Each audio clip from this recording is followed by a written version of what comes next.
안녕하세요, 여러분. 복잡한 가치평가의 세계를 가장 명쾌하고 현실적으로 풀어드리는 여러분의 멘토 블랙스톤 H입니다. 오늘 우리가 함께 파헤쳐볼 해설의 주제는요, 바로 시장 효율성의 증거, 그중에서도 투기와 거품, 그리고 행동 재무학입니다. 학교에서 배우는 전통적인 재무학에서는 다들 그러잖아요. 투자자들은 항상 이성적이고 합리적이다 라고요. 근데 우리 솔직해져 볼까요? 현실은 전혀 안 그렇잖아요. 우리는 시장이 완전히 이성을 잃고 롤러코스터처럼 미친 듯이 오르내리는 걸 너무 자주 봅니다. 자, 그럼 지체 없이 오늘의 본론으로 쑥 들어가 보죠. 오늘 우리가 쭉 따라갈 커리큘럼입니다. 1번 시장의 이상현상부터 시작해서요.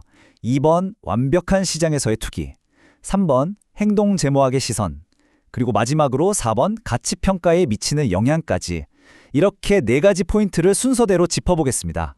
네, 첫 번째 섹션 1번 시장의 이상현상입니다. 부제는 합리성의 한계네요. 바로 시작하겠습니다. 효율적 시장 가설이 맞다면 모든 정보는 이미 가격에 다 반영되어 있어야 하잖아요. 그런데 여기 드번트라는 학자가 진행한 아주 재미있는 연구 결과가 하나 있습니다.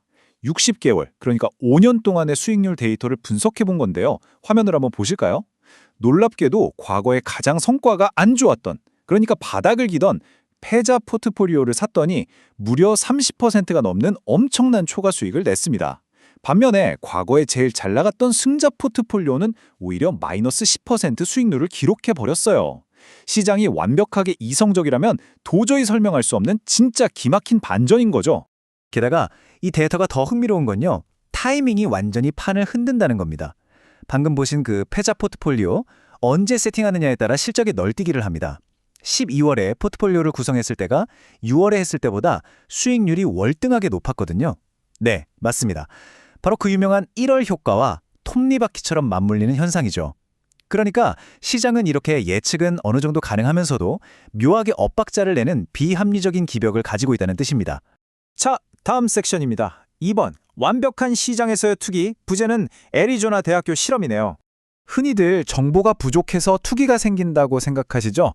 그럼 만약 모두에게 완벽하게 똑같은 정보를 쥐어주면 어떨까요? 애리조나 대학교에서 아주 흥미로운 실험을 했습니다. 룰은 간단해요. 딱 15일 동안만 트레이딩을 합니다. 매일 장이 끝날 때마다 배당금이 무작위로 발표되는데 0, 8, 28, 60센트 중 하나예요. 이거 평균 내면 딱 24센트죠. 자, 그럼 첫날 주식의 진짜 기대 가치는 얼마일까요?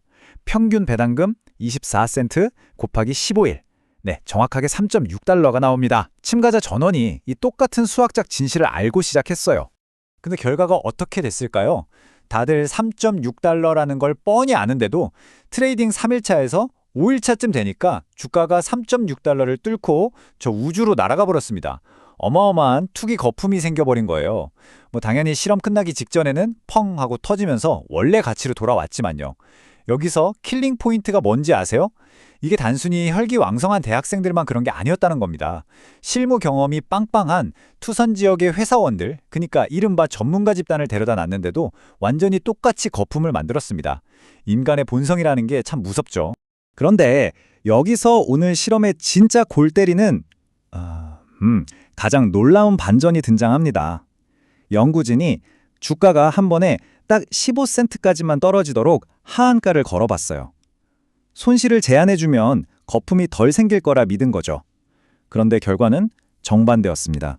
오히려 투기 거품이 꺼지지도 않고 훨씬 더 길게 유지돼 버렸어요. 왜 그랬을까요? 사람들이 하루에 15센트밖에 안 떨어지네? 그럼 별로 안 위험하잖아. 이렇게 완전히 착각을 해버린 겁니다. 우리 인간의 심리가 시장의 안전장치조차 얼마나 우스꽝스럽게 왜곡해버리는지 너무 잘 보여주는 대목입니다. 3번 섹션으로 넘어가겠습니다. 행동 재무학의 시선, 심리와 투자의 결합입니다. 대체 사람들은 왜 이런 말도 안 되는 짓을 반복할까요? 1999년에 노벨 경제학상 수상자인 로버트 실러 교수가 학계에 뒤통수를 치는 아주 유명한 표현을 하나 남깁니다. 바로 비이성적 과열이죠. 실러 교수의 말은 이겁니다. 우리 투자자들은 그냥 무작위로 미치는 게 아니라 아주 예측 가능한 패턴으로 비합리적인 짓을 한다는 거예요. 남들이 사면 우르르 몰려가서 사고 맹목적으로 군집 행동을 한다는 거죠. 그래서 등장한 게 바로 이 행동 재무학입니다. 전통 재무학이 피 한 방울 안 섞인 차가운 계산기 같은 인간을 가정했다면 행동제모학은 감정에 이리저리 휘둘리는 진짜 살아있는 인간을 다룹니다. 심리학의 실험 방법론을 가져와서 사람들이 정보에 진짜 어떻게 반응하는지를 추적하고 그걸로 주가 변동을 예측해보려는 아주 매력적인 학문이죠. 행동제모학이 짚어낸 우리의 흔한 실수들 한번 팩트체크 좀 해볼까요? 첫 번째, 사람들은 죽어도 자기 실수를 인정하기 싫어합니다. 그래서 파란불 뜬 마이너스 주식을 언젠간 오르겠지 하고 끝까지 들고 가거나 심지어 떨어질 때마다 무작정 물타기를 해버리죠. 두 번째는 정보의 함정입니다. 스마트폰 켜면 하루 종일 정보가 쏟아지잖아요. 근데 정보가 많아진다고 내 투자가 똑똑해질까요? 천만의 말씀입니다. 오히려 정보 과다에 치여서 가장 자극적인 최신 뉴스에만 팔쩍팔쩍 과잉 반응을 하게 됩니다. 그러다 결국 장기 수익률을 깎아먹는 거죠. 여러분, 솔직히 방금 조금 뜨끔하셨죠? 자, 이제 오늘 마스터 클래스의 핵심 중에 핵심입니다. 4번 가치평가에 미치는 영향, 진짜 가치를 찾는 법입니다. 이런 대중의 비합리성이 우리가 실무에서 쓰는 가치평가 모델에 도대체 무슨 영향을 줄까요? 먼저 현금흐름알이법 즉 DCF를 볼까요? 시장이 단체로 미쳐서 주가가 엉망진창이 될 때 합리적인 DCF 투자자에게 이건 위기가 아닙니다. 완전히 로또 같은 기회죠. 본질 가치보다 턱없이 싸진 홀령한 기업을 쓸어 담을 수 있으니까요. 하지만 상대적 가치평가, 그러니까 PER 배수 같은 걸 쓸 때는 얘기가 다릅니다. 비슷한 다른 회사들의 현재 주가를 기준으로 평가를 매기잖아요. 그럼 시장 전체에 이미 잔뜩 끼어있는 그 투기적 거품이나 비합리성이 여러분의 엑셀 시트 안으로 그대로 감염돼서 들어와 버리는 겁니다. 굉장히 위험한 맹점이 아닐 수 없죠. 그런데 잠깐, 여기서 절대 잊으시면 안 되는 게 하나 있습니다. 우리가 DCF를 열심히 돌려서 저평가된 주식을 찾아냈다고 치자고요.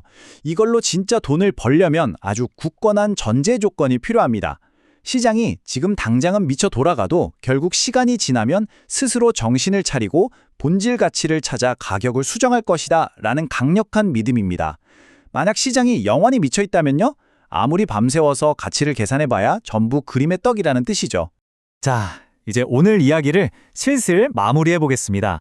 시장은 분명 자주 이성을 잃고 거대한 거품을 만들어냅니다. 하지만 진짜 가치 투자는 군중이 우르르 몰려다닐 때 흔들리지 않고 냉정하게 내재 가치를 볼 때 비로소 완성되죠. 마지막으로 여러분 스스로에게 아주 도발적인 질문 하나 던져보겠습니다. 시장이 결국엔 자신의 실수를 깨닫고 모든 가격을 제자리로 돌려놓는다면 여러분의 포트폴리오에 담긴 그 주식 지금 진짜 가치를 사신 건가요? 아니면 혹시 남들이 잔뜩 부풀려 놓은 거품을 사신 건가요? 오늘 블랙스톤 H와 함께한 해설은 여기까지입니다. 이 묵직한 질문에 대한 답을 스스로 치열하게 고민해 보시길 바라면서 저는 다음 시간에 더 명쾌한 가치평가 마스터 클래스로 돌아오겠습니다. 수고하셨습니다.